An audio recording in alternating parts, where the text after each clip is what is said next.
Muy buenas tardes a todos ustedes, amigos de Almorzando en el 13. El plebiscito realizado ayer en nuestro país es uno de los hechos políticos de mayor trascendencia que ha vivido Chile en su historia reciente. Los resultados de este plebiscito, en el cual la opción no ha obtenido la mayoría de las preferencias, señalan que el país ha optado por escoger próximamente nuevas autoridades en elecciones abiertas y competitivas. Uno de los hechos más destacables de este acto lo constituye el que todos los sectores coincidieron en resaltar, por una parte, la limpieza del acto eleccionario y por otra, la necesidad de crear las mejores condiciones para el acercamiento entre los partidarios de ambas tendencias. Chile no comienza ni termina con el resultado de una elección. Los colegios ya reanudaron sus clases, las fábricas y el comercio también están con sus puertas abiertas. Aún así, hoy comienza una nueva etapa en la vida del país. De allí que los chilenos estemos tan interesados en conocer las opiniones de los dirigentes políticos y gremiales acerca del futuro que empieza ya a vivir nuestra nación. Desde esta perspectiva, una de las áreas de mayor relevancia es la del desarrollo económico. Mucha de la argumentación preelectoral giró en torno al riesgo de que un cambio en lo político pudiese tener consecuencias fuertemente negativas sobre la estabilidad y desarrollo económico. Este es un tema de indudable interés para todos los chilenos, en el cual, no cabe duda, uno de los sectores que tiene mucho que decir es el empresarial. ¿Cuál es la reacción de los empresarios frente al resultado del plebiscito? ¿Cómo definen su papel en la etapa que se inicia? Son estas las preguntas con las que queremos iniciar nuestro Almorzando en el 13 de hoy. Estamos esperando sus preguntas también para poder realizarlas a nuestros invitados, quienes, como ustedes verán, son las personas más capacitadas e idóneas para contestar este tipo de interrogantes.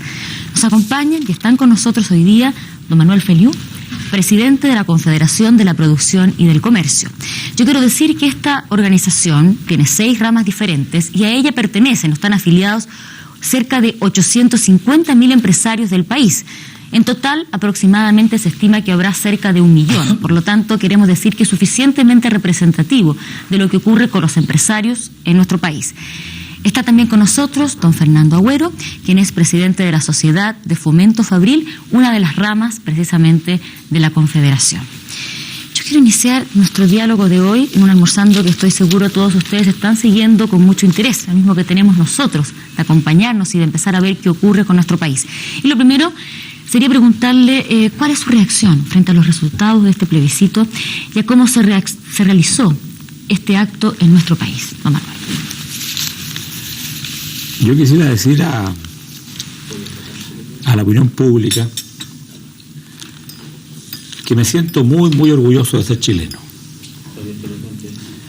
Nosotros, durante estos últimos años, hemos dado una gran lucha contra el subdesarrollo. Y hemos avanzado mucho, los chilenos, por mejorar las condiciones de vida de nuestro pueblo. En esto, parte importante de esta tarea la hemos cumplido los empresarios. Por supuesto, con la colaboración necesaria e indispensable de nuestros trabajadores. Y ahora, este ejemplo, este avance, este desarrollo en lo económico ha sido un ejemplo para el mundo. Y el mundo de alguna u otra manera tenía puestos sus ojos en este pequeño país, en lo que estábamos haciendo nosotros en materia de desarrollo económico. Hoy día le hemos dado otro ejemplo al mundo, que no solo estamos avanzando en el campo del desarrollo económico, sino que también somos un país en que sus habitantes son profundamente respetuosos los unos de los otros. Y este respeto se pudo comprobar ayer en toda la actuación en que participó la ciudadanía y, lo que es más relevante, en la actuación de las Fuerzas Armadas de nuestro país, que durante estos 15 años han sido maltratadas a nivel internacional, en que se le ha colocado toda clase de epítetos, especialmente al señor presidente de la República. Y resulta que el mundo ve con asombro, que este país no es un país bananero, que este país es un país que cumple sus compromisos, que las Fuerzas Armadas juraron defender la ley y la llevan a la práctica, que todo lo que se dijo al final no era cierto y que aquí el pueblo ha definido un proceso y ha definido una etapa. ¿Usted está feliz con el resultado que se obtuvo en el plebiscito? Yo estoy feliz realmente con esta maravillosa expresión de libertad que ha demostrado nuestro pueblo. Esa es mi gran felicidad. ¿Y felicidad por qué? Porque es una felicidad que nace de la razón. Un pueblo que ha comprobado lo que comprobamos ayer los chilenos, de este respeto en las instituciones básicas y en la ley, puede tener tranquilidad en su futuro. Y por eso yo estoy tranquilo, profundamente tranquilo, porque estoy convencido que los chilenos somos capaces de desarrollar cualquier tarea relevante en beneficio de nuestro pueblo y de nuestro país. Bueno, vamos a hablar de esa tranquilidad que usted señala, pero antes yo quiero preguntar a don Fernando Agüero aquí, ¿qué le pareció a usted el hecho de que encuestas tan destacadas como, por ejemplo, entre ellas Gallup y Scopus, publicada en el diario El Mercurio, esta última, el mismo día de elección, ayer, haya dado como nítido vencedor al sí con un 55,3%? Usted como empresario, ¿qué puede pensar de estos resultados entre todos? No tengo ninguna explicación realmente, es decir, hay que preguntársela a ellos mismos, serán los análisis correspondientes. Hay veces de que ocurre que se nota un cambio de actitud de último momento en la ciudadanía, cosa que no me parece que haya sido el caso ahora, así que tampoco se podría justificar en eso. No tengo respuesta, habría que preguntársela a sus autores. ¿Y usted cree que eso produjo cierta incertidumbre, por ejemplo, entre los partidarios del sí, que podían aferrarse a los resultados de estas encuestas que fueron prácticamente inversos con lo que dio la realidad? Bueno, siempre dijimos, yo creo, y todo el mundo tiene que darse cuenta, que la única encuesta que vale aquí es la del plebiscito mismo, ¿no? La del escrutinio, esa es la que vale, y lamento que se hayan producido estas diferencias tan fuertes. Va a haber que revisarlas todas y ver cuáles estuvieron más cercanas y menos cercanas y tenerlo muy en cuenta para otras oportunidades. Bueno, vamos a ir entonces a este tema de la tranquilidad que ya nos empezó a plantear aquí el presidente de la Confederación de la Producción y el Comercio. Usted señaló recientemente, las informaciones aparecieron el martes en la prensa, de que afirmó que un eventual triunfo de la oposición en el plebiscito va a producir un frenazo importante de la economía porque la inversión se va a trancar. Usted habla de tranquilidad hoy día y parece un poco contradictoria su afirmación con esta anterior declaración suya. No es contradictoria, en absoluto. Va a depender fundamentalmente de estos primeros días en que nosotros esperamos declaraciones contundentes de los partidos políticos, de los grupos técnicos de los partidos políticos, con respecto a esta tarea tan importante que es la conducción económica. Si los partidos políticos lo han venido diciendo por lo demás hasta ahora en forma bastante reiterativa, que el plebiscito no era contra el sistema, sino que lo que ellos querían fundamentalmente era un cambio en la conducción del gobierno. Si los partidos políticos son capaces de reiterar y al mismo tiempo dar la confianza que el país espera en estas declaraciones o en estas reiteraciones, yo creo que realmente hemos avanzado un paso muy grande. Un país necesita responsabilidad macroeconómica en la conducción. Y yo diría que la gran ejemplo que nos ha dado este gobierno ha sido justamente ese. Una gran responsabilidad macroeconómica. Mantener los equilibrios macroeconómicos, que es una de las cosas más difíciles para un gobierno. Mantener el equilibrio que permite inflación baja, crecimiento alto, desempleo adecuado a la realidad. Nosotros esperamos que realmente se cumplan responsablemente esas tareas que le corresponde al gobierno. Independencia en lo político o lo económico. Si esto ocurre, y esto sucede, el país va a seguir avanzando, va a seguir avanzando.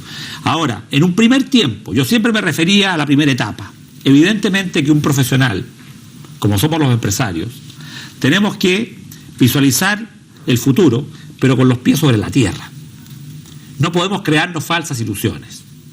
En consecuencia, nosotros tenemos que abrir hoy día un camino de diálogo muy abierto para realmente tener el comprobante y el compromiso de la mantención de estos efectos que son los que producen la certidumbre y crean las expectativas, que es lo más importante en los agentes económicos, crear las expectativas.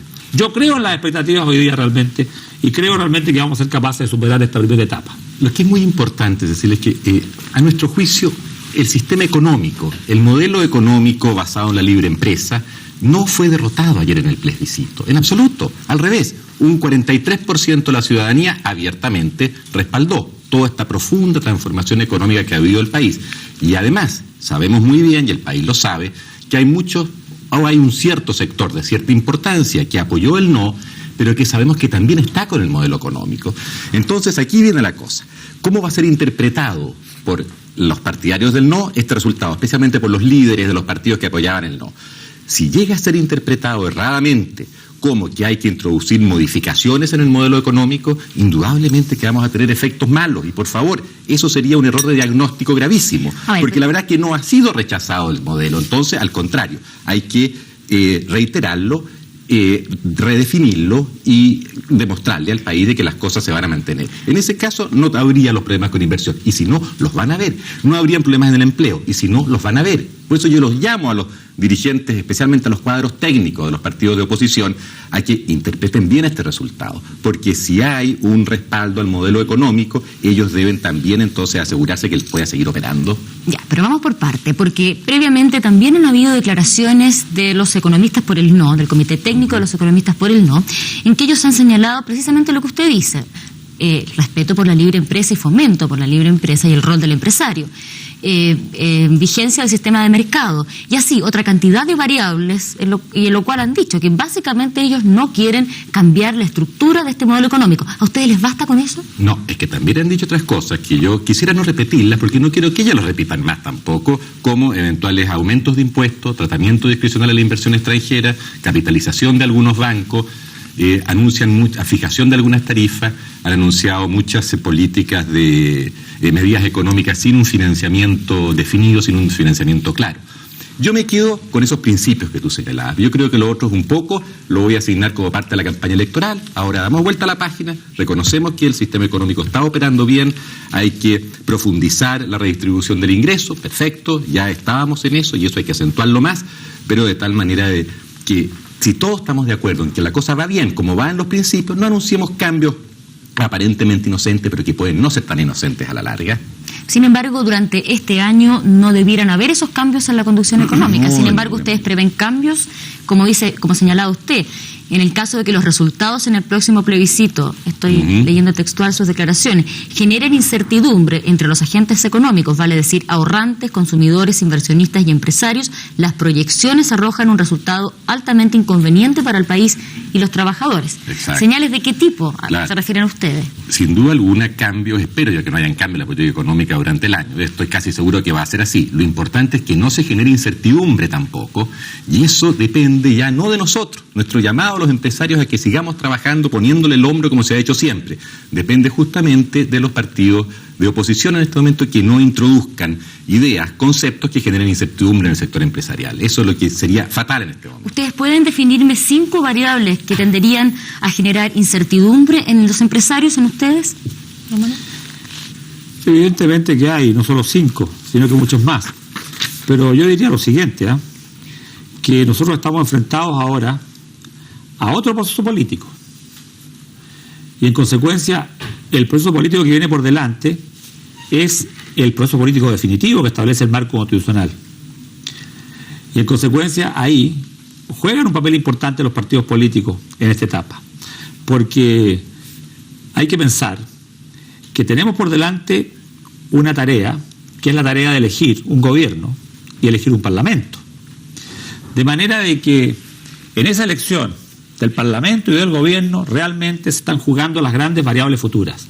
En este momento, nosotros los chilenos hemos cerrado una etapa, hemos madurado cívicamente, hemos dicho le he dicho al mundo que esta maduración implica un cambio de hombre.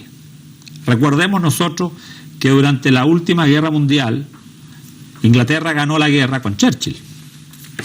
Pero inmediatamente después de la guerra hubo una elección y Churchill perdió su reelección. El pueblo eligió a Churchill para la guerra, pero prefirió cambiar de hombre para la reconstrucción. Sin embargo, ustedes preferían que siguiera el mismo hombre para la reconstrucción. Por una razón, porque creemos nosotros que estamos en una etapa crucial en nuestro país para realmente emprender el vuelo del desarrollo. Y cualquier cosa que se haga que pueda ser incierta puede limitar el vuelo del desarrollo. Por eso que hoy día la responsabilidad que tienen los políticos de este país para dar confianza a los agentes económicos es enorme. Si los políticos son capaces, entre ellos, de definir primero los grandes planteamientos y en segundo lugar dar esta confianza, realmente hemos avanzado hacia la democracia plena, auténtica y representativa que el país necesita y quiere. Ya, pero yo quisiera que pudiéramos aislar, si quieren 3, no 5, pero 3 variables que a ustedes les dieran la confianza para seguir invirtiendo, aumentando la posibilidad del empleo, tal vez mejorar remuneraciones, etcétera. Cecilia, es muy fácil. Primero, que sean capaces de definirse responsablemente en todo lo macroeconómico.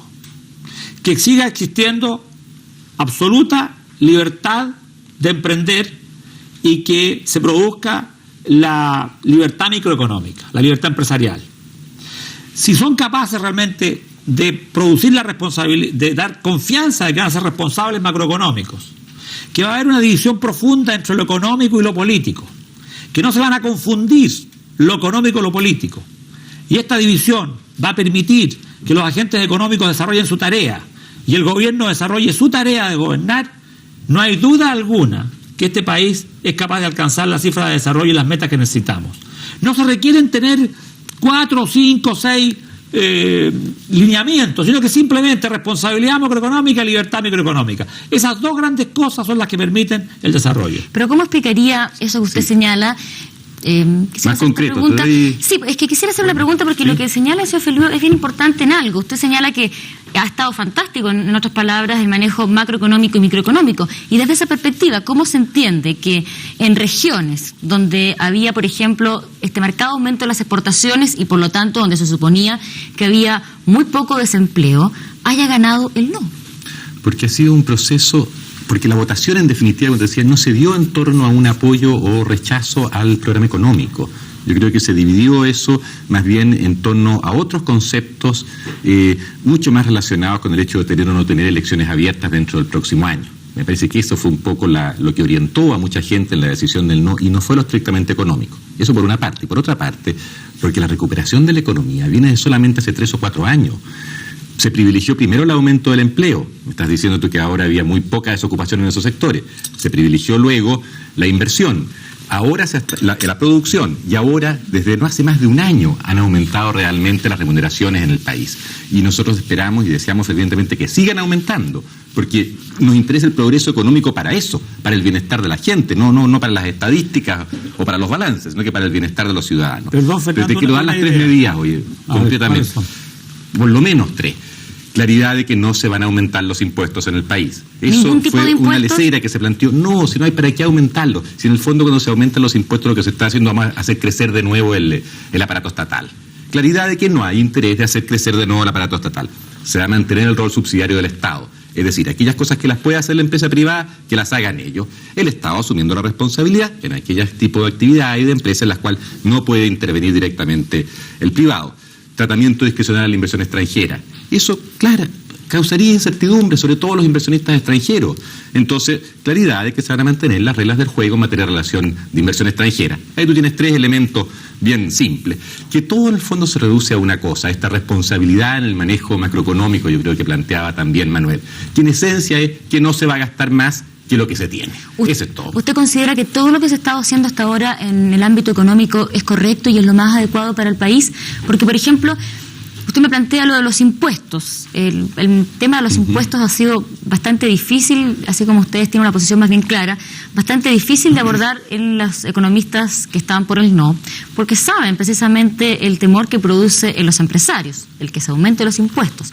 Sin embargo, ¿qué pasa, por ejemplo, con el posible financiamiento de la salud o de los hospitales? ¿Ustedes creen también que son los particulares los que deben estar metidos en eso? En la medida que sea posible, sí. Ahora, hay un sector de la población al cual siempre va a tener que llegarle el subsidio para salud en forma directa desde el Estado. Y en esos casos ojalá llegáramos a un sistema, pienso yo, como el de la vivienda, que se le diera un bono, un cheque a la persona para que se pueda atender donde ella quiera. Es más eficiente ese sistema, ya lo demostró en vivienda en forma, me parece que espectacular. Así que no hay que tenerle miedo, Cecilia, a la libertad. Si aquí en el asunto de los impuestos no le tenemos tanto miedo a los impuestos. Si los impuestos en definitiva es una cosa que la va a terminar pagando el consumidor. Lo que pasa es que el concepto que hay detrás del aumento del impuesto es que crezca más el Estado y menos el sector privado. Y eso introduce ineficiencia a la larga, va contra los tiempos, va contra lo que están haciendo en Europa, lo que quiere hacer el resto de América Latina. Entonces, ¿para qué buscar la gigantismo en el Estado, que ya lo hemos tenido con resultados tan pobres en el pasado? Démosle oportunidad a este sistema. ¿Y no hay posibilidad de términos medios? Cecilia, yo creo que hay una cosa que es importante decir aquí. Estos pueblos nuestros de América Latina tuvieron su oportunidad histórica de definir dentro de qué marco querían desarrollar sus sistemas económicos. Y después de la guerra se eligió por gran parte de los países de América Latina, por si no por todos, el sistema desarrollista, el sistema de la CEPAL, el sistema estatista. Y la verdad es que todos los pueblos de América Latina que eligieron este sistema, todos están en el tercer mundo. Y todos son pedigüeños internacionales. Todos son minusválidos internacionales. Frente a otros países que no eligieron ese sistema, sino que eligieron el sistema de libre empresa y que son países desarrollados, como son los países asiáticos, por ejemplo, que son absolutamente pobres en materias primas. Y que además se decía que la raza asiática era inferior, se dijo durante mucho tiempo. Hasta eso llegó a decir. Los asiáticos han probado que no son raza inferior, sino que son bastante superior, cuando se dan las condiciones, y han probado además que aún sin tener materias primas son capaces de desarrollar su economía y ponerse a la cabeza del mundo, como están poniendo hoy día los países asiáticos en materia de desarrollo económico. De manera de que ellos eligieron bien y nosotros elegimos mal. No cometamos el error de nuevo de seguir eligiendo mal. Tenemos que elegir el modelo económico que hace posible el desarrollo. Eso es lo que hay que hacer. Y lo otro importante, que no se dijo, me hubiera gustado que lo hubiera dicho Fernando, como tú se lo preguntaste, la gente no ha votado contra los que plantan kiwis, o los que plantan bosques, o los que establecen industrias de salmones, o establecen industrias mineras. No ha votado contra eso. Yo creo que no hay nadie en Chile, si se le pregunta, ¿usted votó contra el señor contra la plantación de salmones en el sur del país, o contra los bosques, el 1.000.000 de hectáreas de bosque, o las 150.000 hectáreas de frutales, o contra las exportaciones, o contra lo que el Chile ha hecho hoy día en materia de diversificarla de forma profunda, en contra de la inversión que en Chile ha sido tan importante en los últimos años? ¿Usted votó contra eso? Nadie ha votado contra eso. Y saquémonos la careta. Nadie ha votado contra eso. La gente votó porque quería un cambio de sistema político, de conducción, pero no un cambio de sistema económico.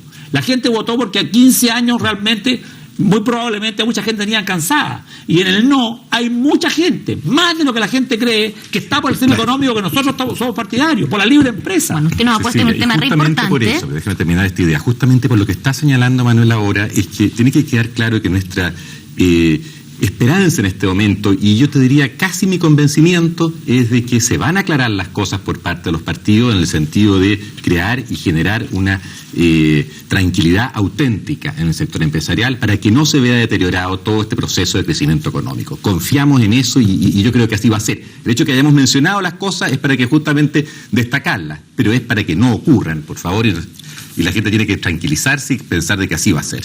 Bueno, los dos están poniéndome en un tema que yo creo que es de sumo interés y con el cual vamos a representar a don Javier Letelier, una persona, uno de ustedes, que ya nos ha mandado una pregunta. Él dice lo siguiente: ¿qué sacrificios estarían dispuestos a hacer los empresarios en favor de una buena convivencia y entendimiento entre los chilenos? Y yo les amplío la pregunta.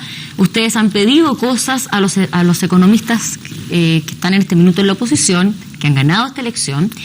Ustedes les han pedido ciertas cosas, pero ¿qué están dispuestos a hacer ustedes por tener acercamientos con estos sectores? Si los acercamientos los tenemos hace mucho tiempo. Mucho tiempo que estamos acercándonos. El problema era otro. El problema nace de que había un acto muy importante en la historia del país, que era el acto electoral. Y eso nublaba muchas conversaciones, enturbiaba muchos diálogos, porque todo se sobreponía al problema electoral. Todo de alguna u otra manera giraba alrededor de él. Y la verdad es que nosotros, los empresarios chilenos, siempre hemos querido mantener una independencia absoluta en lo político. Pero la han mantenido. La Confederación lo ha mantenido, lo ha dicho permanentemente, lo ha dicho así. Lo que pasa es que se confunden las cosas. Este gobierno, hay que ser muy claro y enfático, fue el que le dio al empresariado chileno el marco de acción para que pudiera desarrollar sus actividades. Si en el pasado nosotros vivíamos sujetos a lo que el Estado, de alguna u otra manera, o el gobernante de turno, le imponía al empresario. Si era muy fácil ser empresario antes aquí en este país. Ayer hablaba con los empresarios del Perú, que me decían lo mismo. Qué fácil ser empresario en un gobierno en que le fijan precios. Y esos precios fijados siempre, por supuesto, son superiores a los costos. En que de alguna u otra manera le dan una previa. En que lo protegen. En que le establecen una barrera arancelaria de protección. ¿Y quién es el que se perjudica? ¿Y quién se perjudicó en Chile durante los años anteriores? Los consumidores finales. Esos se perjudicaban. ¿Y los trabajadores? Y los trabajadores que no tenían posibilidad de seguir desarrollándose hacia futuro. ¿Y qué es lo que hemos hecho nosotros en estos últimos 15 años? El gobierno fijó el marco y nosotros empezamos a crear riqueza. Pero ustedes ya crearon esa riqueza. Yo quisiera saber qué iban a hacer o qué quieren hacer de aquí en adelante. No hemos creado riqueza suficiente todavía para darle la estabilidad económica a este país y el desarrollo que el país necesita. Estamos construyendo un edificio muy grande, que es el edificio del desarrollo. Entre todos los chilenos tenemos que construirlo y no nos podemos subir a la terraza del edificio sin tener la escalera para llegar arriba. Primero que nada tenemos que construir los pisos del edificio, la escalera y recién subirnos a la terraza. Lo más perjudicial para el país, lo más peligroso sería querer subirnos al techo del edificio sin construir los pisos del desarrollo. Y estamos empezando, estamos en el primer piso de un edificio de 20 pisos. De manera que no cometamos errores, porque si cometemos errores se va a producir de nuevo el desastre y vamos a llegar a ser una Argentina en lo económico, o un Perú en lo económico, o un Brasil en lo económico. Bueno, pero ¿qué está dispuesto a hacer el empresariado porque no ocurra eso? ¿Cuál es el sacrificio? Todos los sacrificios que quieran, trabajar el doble, duplicar nuestros esfuerzos, seguir contratando gente, recorrer el mundo si es necesario. ¿Aumentar los salarios? Pero si están aumentando, seguir aumentando los salarios, por supuesto. Ojalá al ritmo que han tenido ya en el último año, 8 o 9% real por año. Promedio. Con un año más, a ese mismo ritmo ya estamos en el mismo nivel, fíjate, de antes de la crisis del 81. Con 2 años más ya estamos 10% por encima de antes de la crisis. Estamos dispuestos a seguir poniéndole el hombro y a tirar del carro. Lo que no estamos dispuestos es a tener que solidarizar con medidas que sabemos que para el país no son buenas. Pero quieren pelear para ponerse de acuerdo, por ejemplo, con esos grupos de economistas, a conversar con todos ellos, con los grupos de economistas, con los sectores de trabajadores, como lo hemos estado haciendo. Habrá que intensificarlo ahora mucho más. Estamos plenamente dispuestos a hacer eso. Lo que sí no estamos dispuestos, eso sí, de ninguna manera a transar principios. No, eso no. Eso sí que no lo va a transar. Yo, por lo menos, como presidente de los empresarios, lo digo aquí responsablemente. Nadie lo hace. Yo no transo mis principios. Bueno, vamos a tener que volver después de una pausa a saber qué pasará si no se transan los principios, pero en este minuto nos separamos unos momentos de ustedes.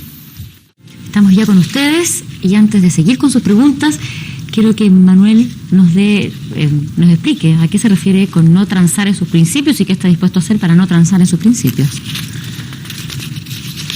Nosotros los hombres, tenemos principios que nacen antes del Estado mismo.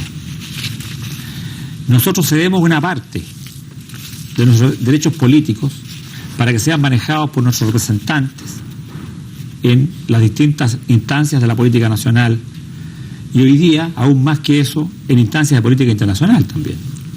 Pero hay principios que son intransables. Yo no transo mi religión, no transo mis ideas, no transo mi libertad para educar a mis hijos.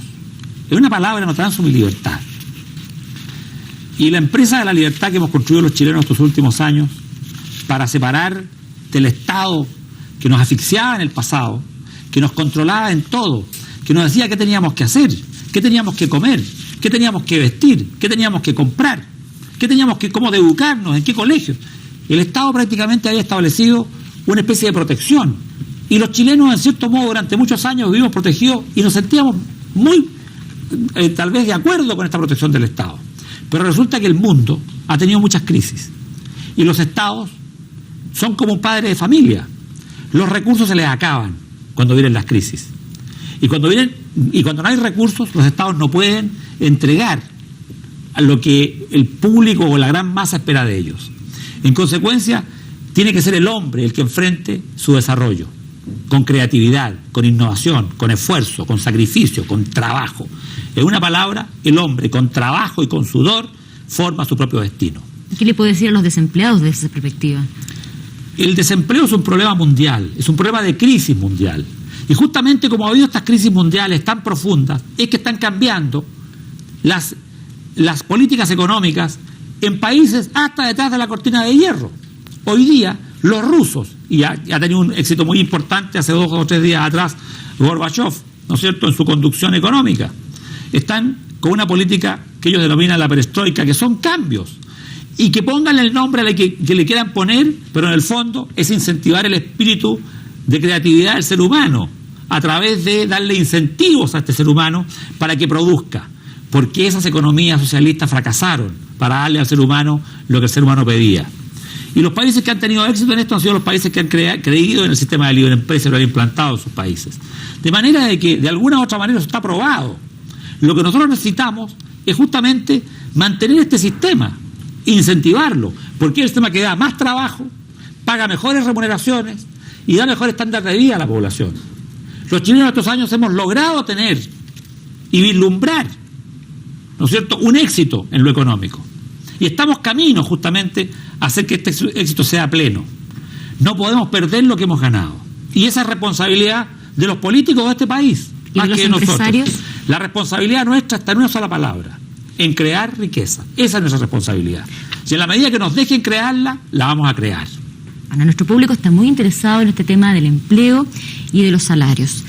Juan Rodríguez dice que hay de cierto en que los empresarios se apretarían el cinturón en esta etapa y despedirían a trabajadores. No, pues si los empresarios despiden a los trabajadores dependiendo de cómo está el nivel de actividad en la economía. Como está en este momento, y yo espero que siga igual, no hay nadie debe temer despidos en este instante. Más aún, si las cosas siguen creciendo al ritmo que iban creciendo, va a seguir aumentando el empleo, es decir, más gente va a ser contratada. Por eso es que es tan importante, de nuevo, ¿no es cierto?, que no venga gente aquí a asustar con algunos anuncios inesperados. Nuestro deseo es que todo el mundo mantenga su trabajo y más aún que aquellos que aún no lo tienen lo puedan tener lo más pronto posible. Fernando Sea le estaba haciendo una pregunta de si seguía pensando en que el no es el caos.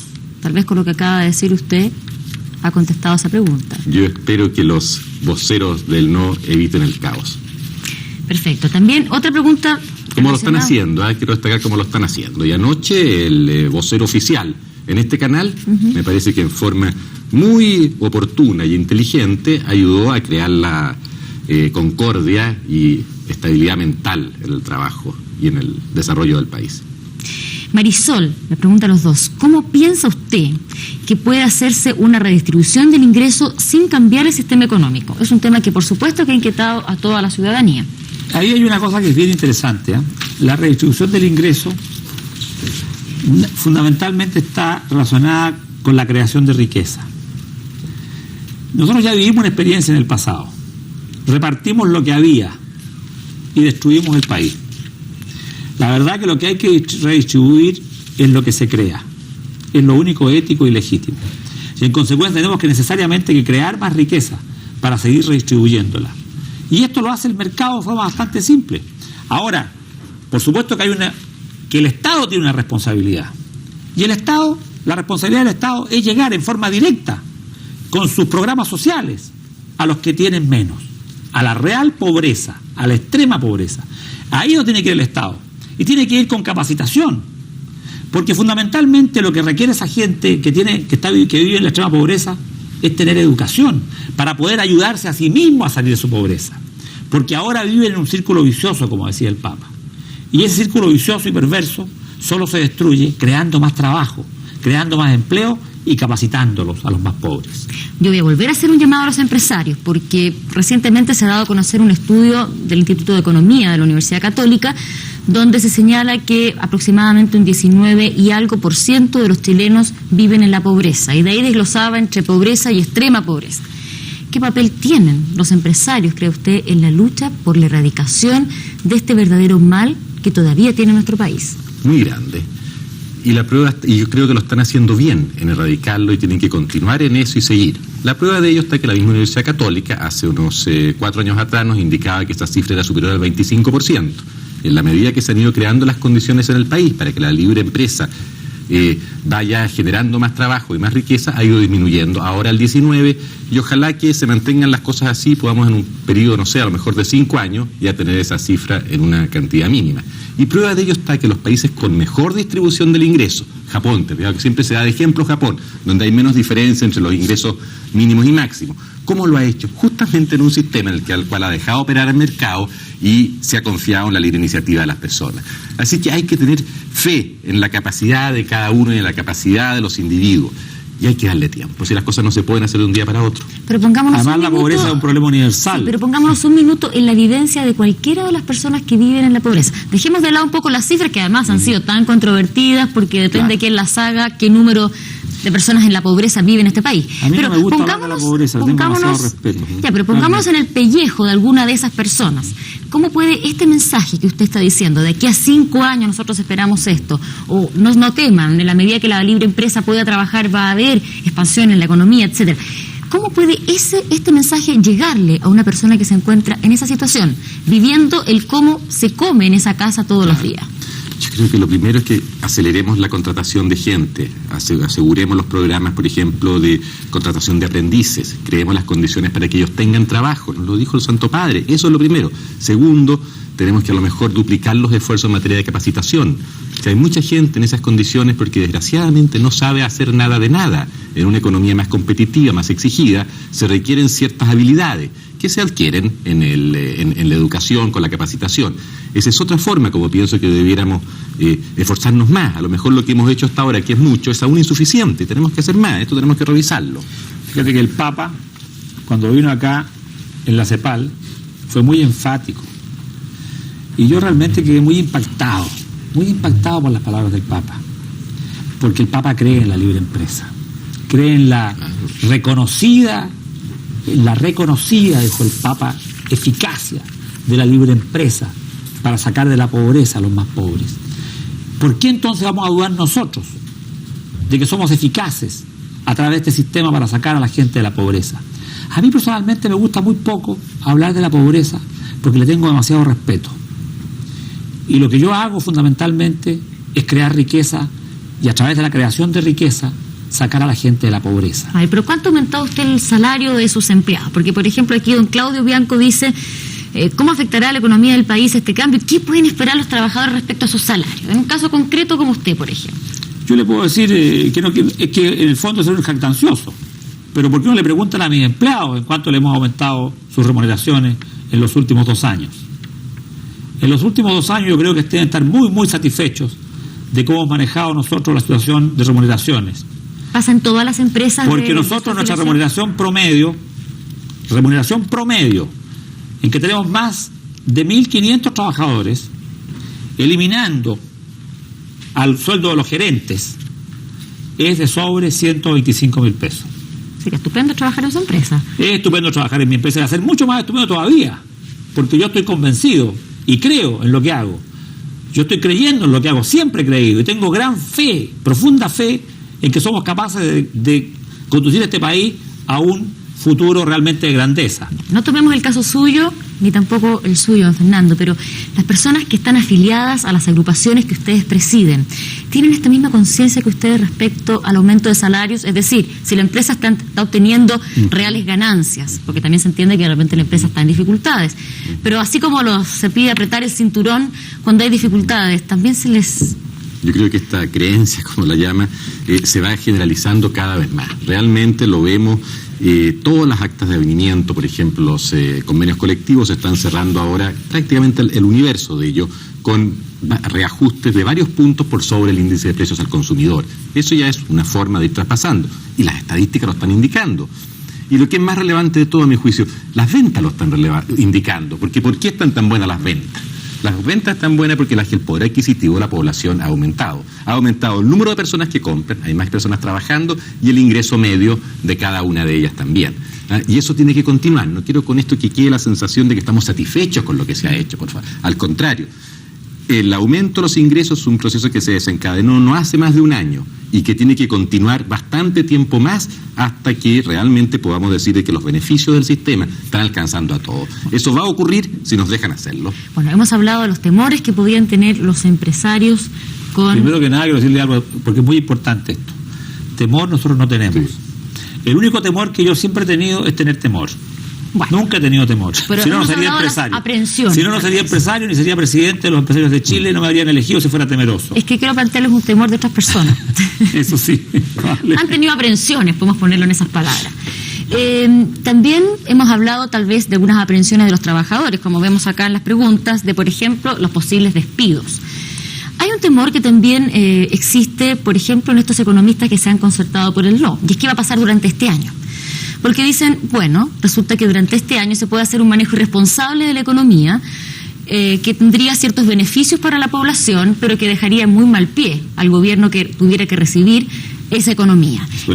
¿Qué piensan ustedes de eso y qué le pedirían en el manejo económico al gobierno durante este año? Por favor, mientras el presidente Pinochet esté en el gobierno y si sigue además, como espero, el ministro Vigil en el Ministerio de Hacienda, yo creo que pensar eso es absolutamente absurdo, no responde a nada.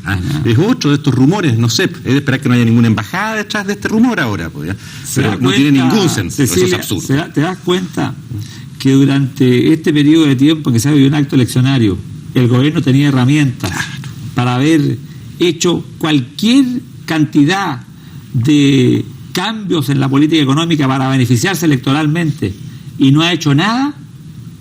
No hizo nada, fue una irresponsabilidad macroeconómica impresionante. Yo creo que realmente, si en este momento hay desconfianza de algunos, realmente yo no creo, no me explico, porque se dijo que el gobierno no iba a entregar, que no iba a hacer plebiscito. Oye, ya el colmo, realmente yo no puedo creer, sinceramente, que haya gente que todavía dude, porque ¿cómo pueden dudar después de todo lo que ha ocurrido en Chile? Además, una cosa muy importante, la pregunta supone, estoy recién dándome cuenta, de que el próximo gobierno sería contrario al sistema económico que se está implementando ahora.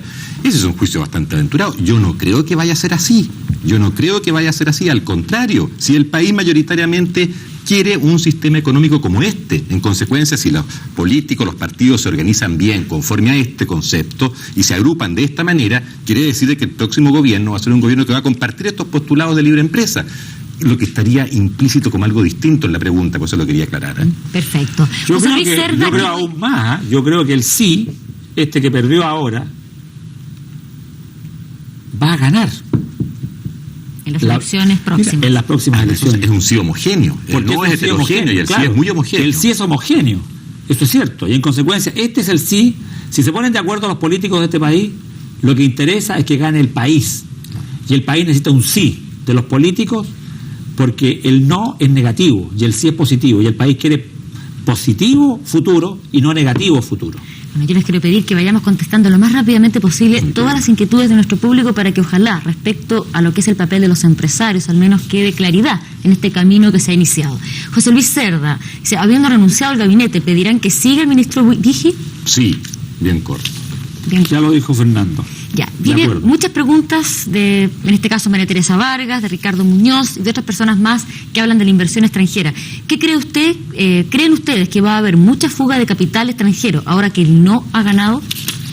Pero mira, si las inversiones que se hacen en este país en este momento son inversiones de largo plazo, ninguna inversión madura de un día para otro. Los millones de dólares que están invirtiendo en Chile, en minería, en pesca, en madera, en fruticultura, en servicios, son millones de dólares que ya están invirtiendo y se van a seguir invirtiendo. Lo que interesa es dar tranquilidad y seguridad para que otros extranjeros vengan a invertir a Chile. ¿Qué llamado harían ustedes a los inversionistas extranjeros para que no haya temor y no retiraran su capital? Patricio Valderrama. El inversionista extranjero, cuando se metió en Chile, no se metió porque había un gobierno determinado. Se metió por el país, porque tiene confianza en este país. Ahora tenemos que ser merecedores de esa confianza los chilenos. Es decir, tendríamos que esperar que tuvieran calma y tranquilidad. Prudencia, calma. Prudencia, esa es la palabra. Yo quiero preguntarles, ¿han pensado ustedes ya en entrar en contacto con las personas que están representando al no, en este caso que han ganado este plebiscito, como una manifestación clara de querer llegar a entendimientos? ¿Tienen reuniones programadas ya? ¿Algo durante la mañana? Se está trabajando. Nosotros, yo creo que tenemos necesariamente el convencimiento, y siempre lo hemos tenido, que las organizaciones empresariales tienen que tener un camino abierto de diálogo, con el gobierno constituido y con el que puede ser gobierno constituido. Así que hace mucho tiempo que hablamos con los distintos sectores de la oposición. ¿Me pueden dar alguna noticia optimista para la gente que nos está viendo? Es que se está preparando y yo creo que no conviene. Yo creo que el optimismo nace del solo hecho de ser empresario. Y en consecuencia no somos optimistas por naturaleza. Yo creo que somos capaces de superar cualquier cosa y ponernos de acuerdo. O sea, que van a entrar en conversaciones, a eso me refiero yo. Obviamente. Y el pueblo de Chile ha dado una muestra realmente de optimismo en su futuro, el día de ayer, de confianza y de respeto, que yo creo que posibilita cualquier situación de futuro. Carlos Marín, de Curicó, les pregunta lo siguiente: ¿hay forma de controlar a los comerciantes que después del triunfo del no podrían guardar los productos de primera necesidad? Otros comerciantes no los van a guardar y van a estar vendiendo y se van a quedar acachados con sus productos. Se le van a echar a perder y se van a podrir. Le va a ir pésimo. Margarita Pérez, ¿creen ustedes que parte del triunfo del no se debe a los bajos sueldos de los trabajadores? Yo creo que sí se podría contestar eso, pero con un matiz.